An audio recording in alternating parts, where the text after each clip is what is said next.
দর্শক, চুরি বাটপাড়ির শেষ নেই ভারতের। ম্যাচ চলাকালীন বিরাট কোহলির এ কেমন বাড়াবাড়ি, শান্তর সঙ্গে চরম অবিচার। দর্শক, বিস্তারিত জানুন পুরো প্রতিবেদনে।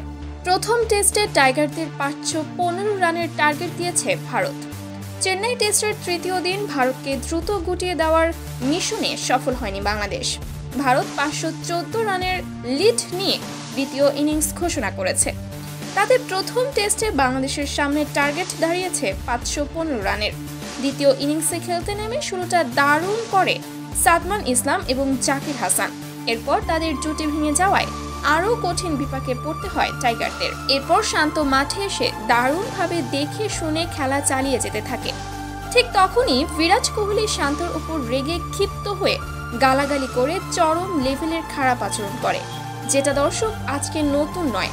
ভারতের এমন অভদ্রতামি আজকে নতুন নয়, যেটা আসলে এক ধরনের চরম অবিচার। মূলত দর্শক, ক্রিকেটকে ভদ্রলোকের খেলা বলা হলেও এই ভারত ক্রিকেটারদের মাঝে ভদ্রতার কোনো ছাপ নেই।